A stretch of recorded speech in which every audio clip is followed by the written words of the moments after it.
Welcome to the Women in Ministry Leadership Podcast, powered by the King's University. This is a conversation to encourage and validate women on their ministry journeys. Now, let's join TKU's Dr. Rhonda Davis and Julie Cole for this episode of the Women in Ministry Leadership Podcast.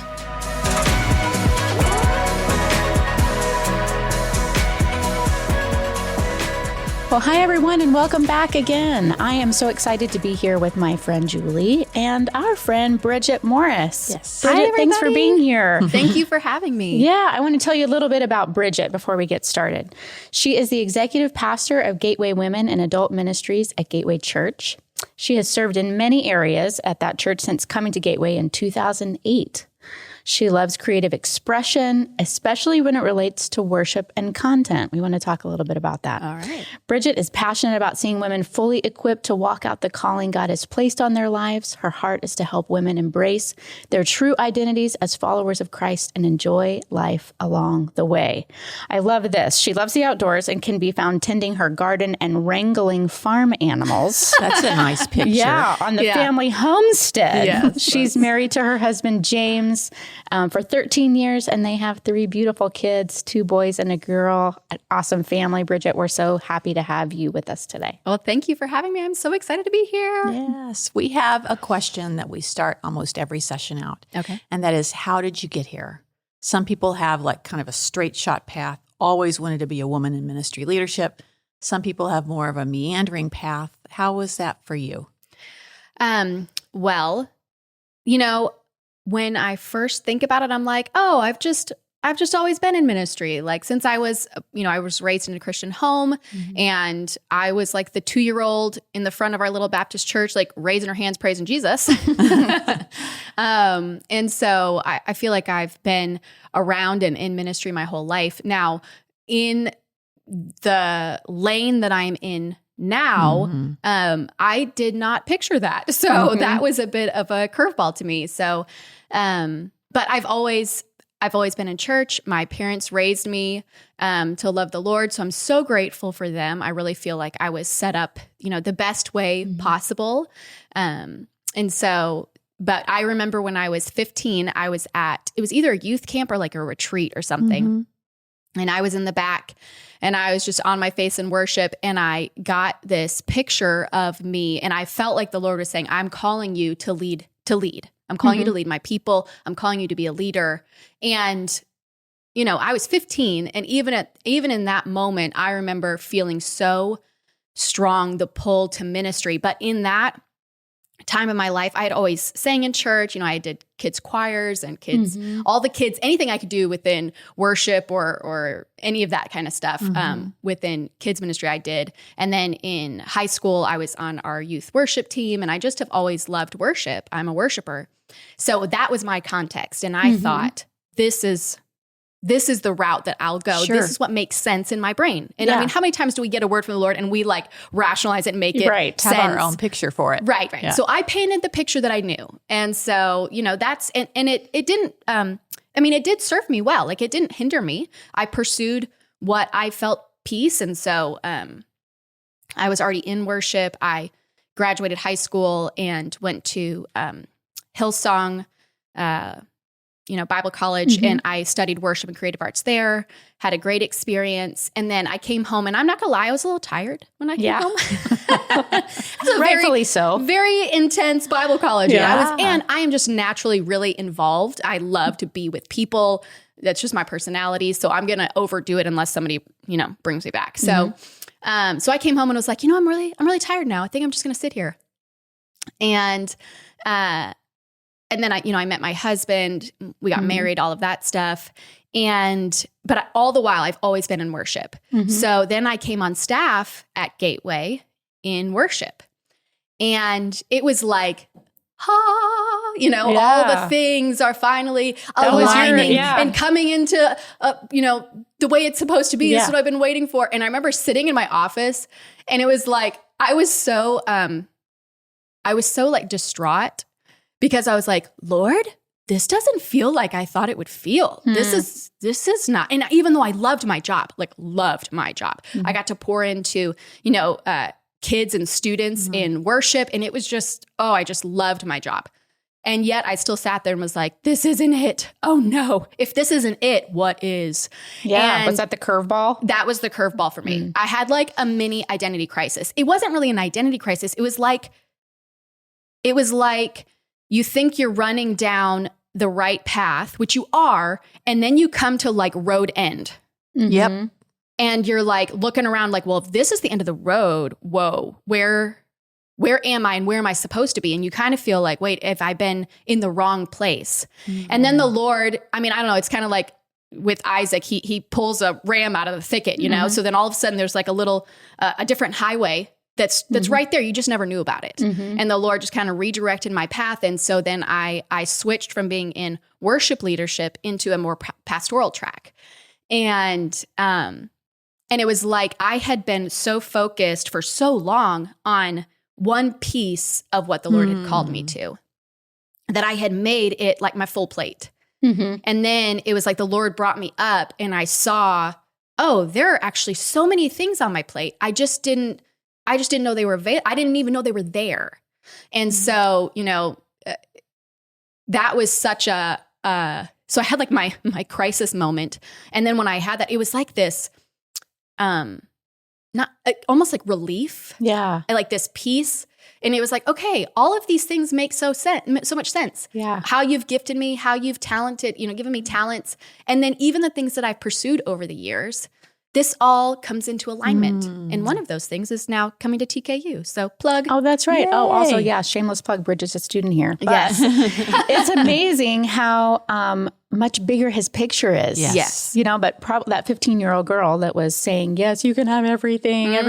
That might have been too much. So I love it when people share their stories of how like God's plan was just so much bigger than I originally thought. That's so great. Yeah, he gives us little pieces along the way. Yeah. And we have to be careful not to wrap everything up in what we can understand in the moment. That's Still right. leave some room for him to move us. That's right. You mentioned getting married. I'm going to state the obvious here. You're married to James Morris, Yes. Pastor Robert Morris's son. Yes. You kind of got thrust into a very public place. How have you handled the limelight? Or maybe there have been expectations that people have on you. How do you handle that? Well, you know what is awesome is I never felt thrust into it.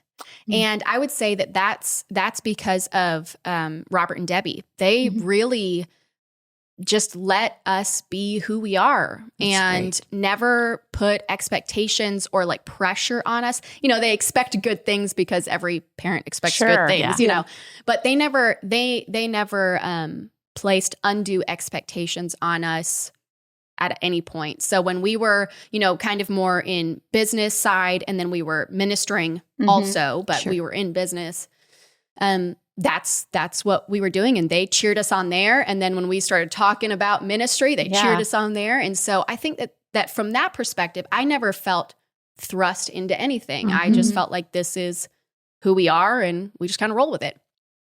Now I think that other people may have expectations, Unfortunately. but I just don't really listen to that. Yeah.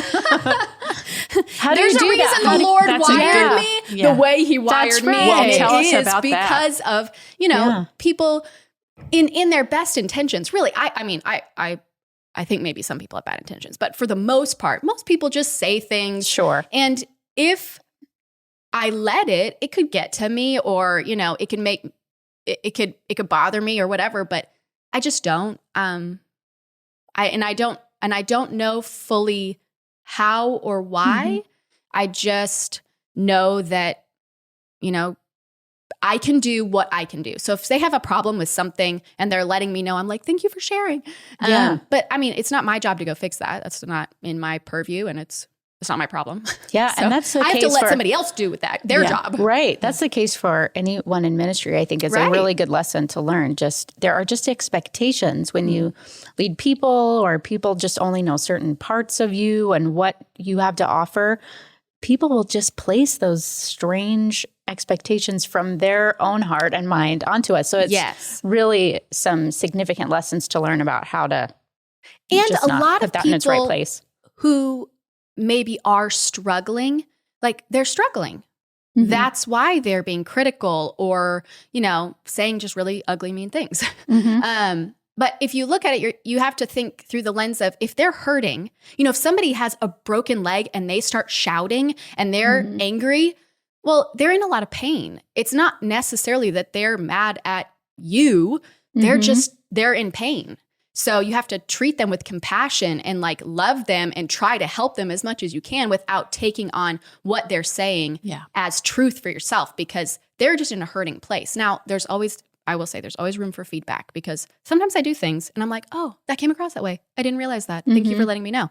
So I always want to be open, but I can't take everything that everyone says to heart. And I have to really be compassionate and see people for how God sees them and where they are and be compassionate to their situation and still hear them out. Mm-hmm. That's so good to rightly place that, and to even be able to turn and have empathy for whatever's causing that is really awesome. And what are you studying here at TKU? So I'm studying theology, Masters of Practical Theology. Yeah. So in your studies, and also as that has played out in your ministry life, you are able to see a lot of trends in the women that you serve and the people that come through TKU. So tell me about, what do you see as you minister to women? What are some of the trends that you see in terms of issues that they're facing or things that we should be aware of as ministry leaders? What have you seen? I think people are trying to figure out how to deal with the stuff around them. Mm-hmm. And they're trying to understand what the word says about what we're going through. And I think that's really one of the reasons why I wanted to come study at the Kings. I mean, for one thing, I didn't want to stand up and unintentionally speak heresy. So there's that. That's good. That was a good move. Yeah. Somebody asked me, like, what do you get afraid of when, do you get afraid of, people saying something or, your pants falling down? And I'm like, no, pants can fall. But if I speak heresy, I just will die. So that would be over. False prophet. I don't want to be that. So I'm like, so I really wanted to study, make sure I was grounded in what is correct. I got lost track because now I've said my pants falling down. So after your pants falling down, what have you seen? What do you see as people navigate this? So they're trying to figure out what is truth. Right. And then how to walk in that and how to lead throughout their families or in their marriage. Like, how do I, for women, how am I to walk as a believing woman? Mm-hmm. What do I do? How do I do? Why am I doing this? And I think there's this search for truth, which I think is that's a cultural thing in general. Like, people are searching for truth. But the thing is, we have the truth and we know the truth.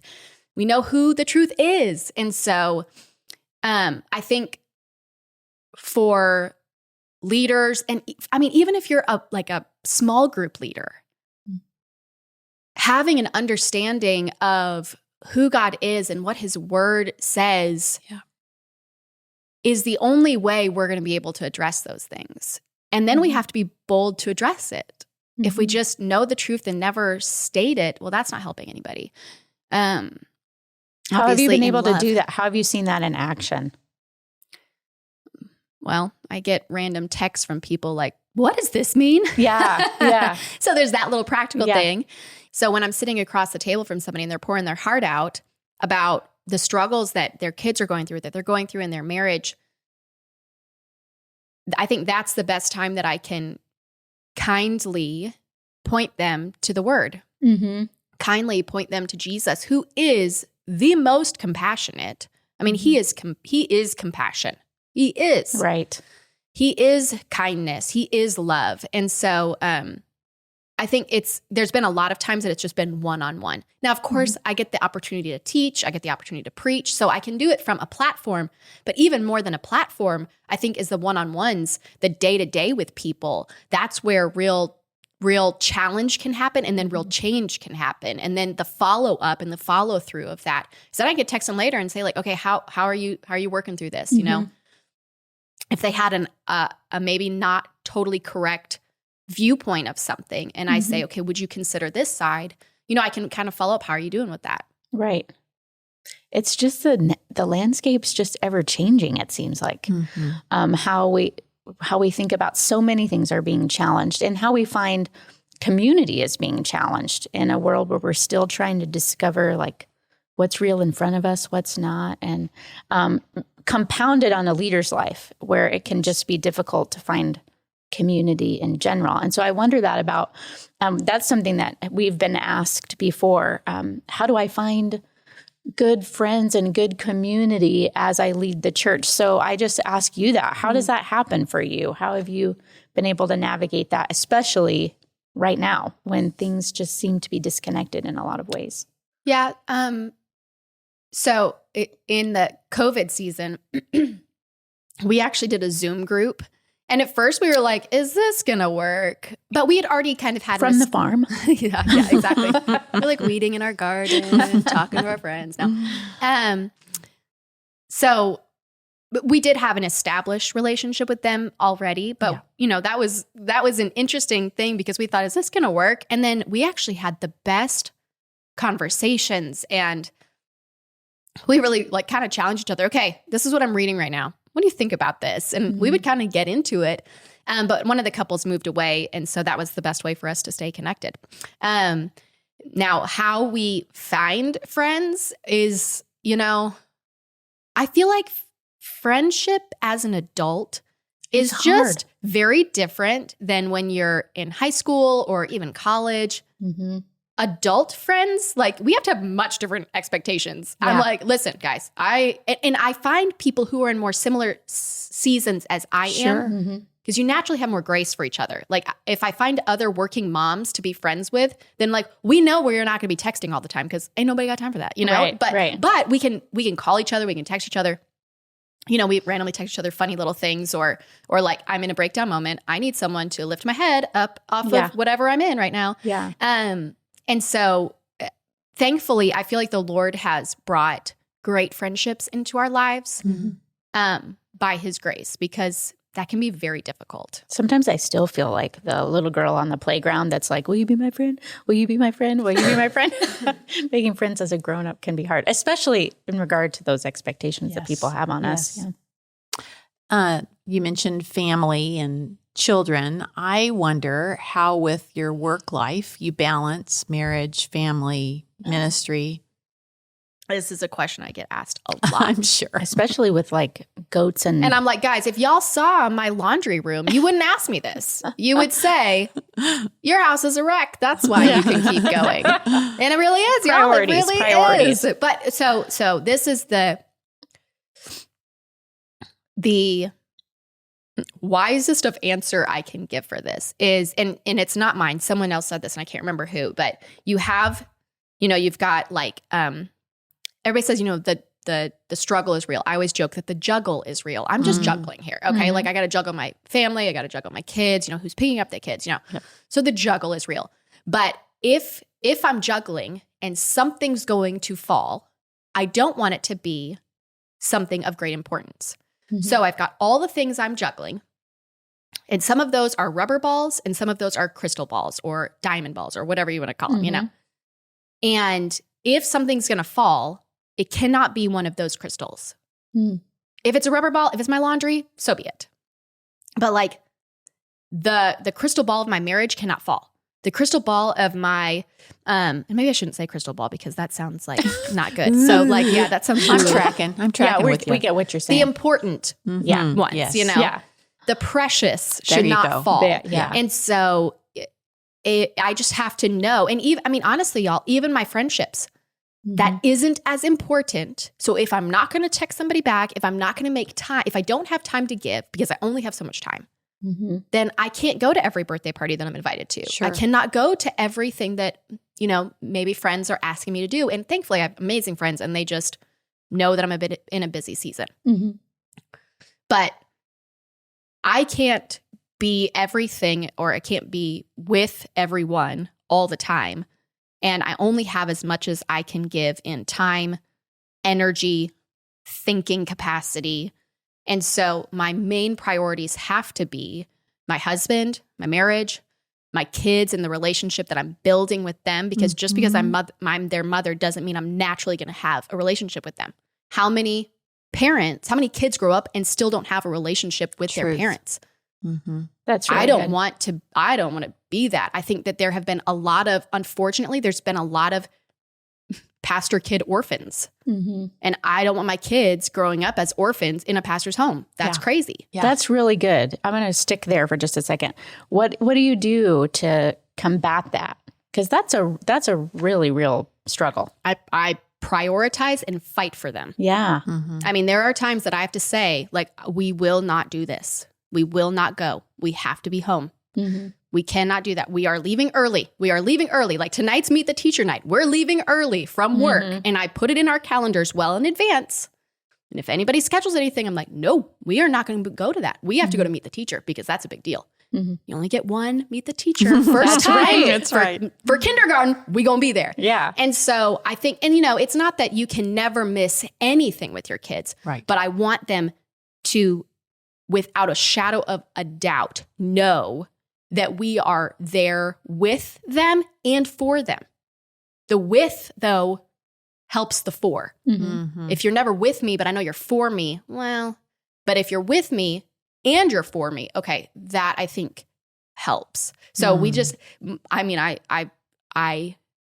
mama bear fight for time with my kids. That's so good, Bridgette. That is good.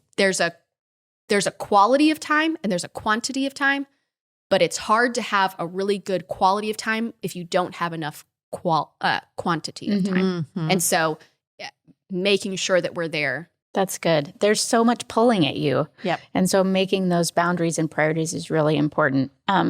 So what do you do then as you're juggling? I love that. The juggle is real. As you're juggling, what do you find and what do you do that quiets your own soul? So in all of that giving out, that's one of the things we love to ask is, how do you feed? What's feeding you right now? Well, I've been getting up early and I've been reading my Bible on my back patio and listening to the roosters crow. That sounds and the amazing. cows move, Can I do and I that hear also? the ducks, doing their thing. And so there's like that piece. Another little like hobby thing that I picked up not too long ago is watercolor because I'm a creative person. And so I realized I am like struggling because I don't have as much of a creative outlet and I need some kind of creative outlet.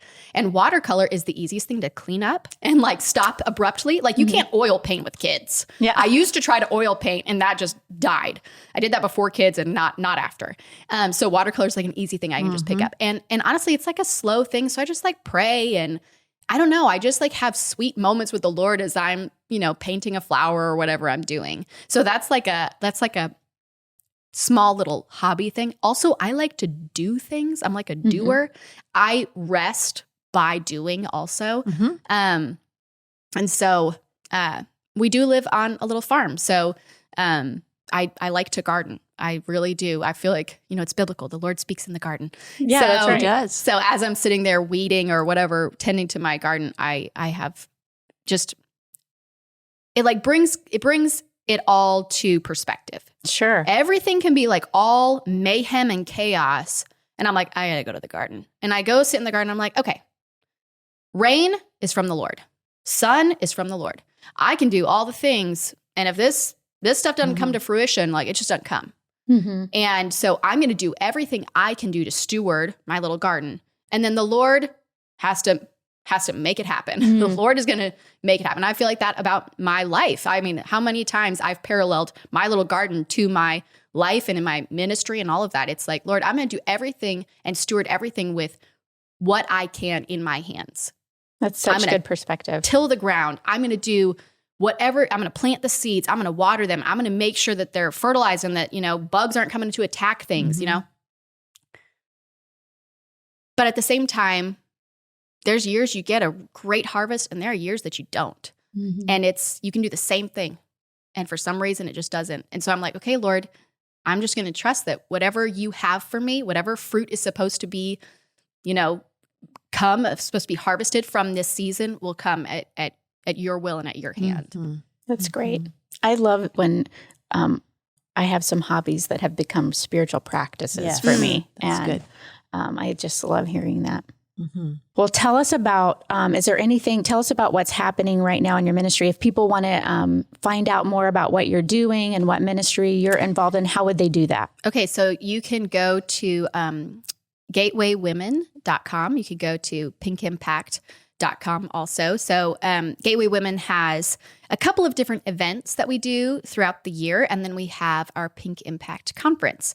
So you can join us in October at all of our campuses. We have a women's event, so come to that. It'll be super fun. We just had a laugh night, and it was so good, y'all. I cried. My cheeks hurt. My cheeks legit hurt. Dustin Nickerson came, and we just laughed our faces off. And then we ate lots of good food and had always fun. a win. Yes, always a win. Every women's event, we're like, okay, we're going to feed you spiritually. Also, we will feed you with dessert after. Like there's always some kind of sugar after. Yeah. And then we have our women's conference, which is Pink Impact, in February next year. So get tickets for that. It's going to be amazing. I know that the Lord is going to do amazing things. Our theme this year is wonder. And this is something I've been asking the Lord. I want to see your wonders. I want to see your miracles. I want to see the wonder, the majesty of God. I just want to see it. And so I'm really expectant for that conference. I'm expecting wonders, y'all. Yeah, it's going to be amazing. That's awesome. Well, Bridgette, we're so grateful for you and for what you do, and just want to bless the work of your hands. Thank you. So thank you. You are just such a great example of what God can do through a willing heart as you continue to kind of till the soil there. Yes. Thank you. So thanks so much for being with us today. Thanks for having me. Thanks for listening. And if you like what you heard, we'd love for you to just click subscribe, and we'll talk to you next time.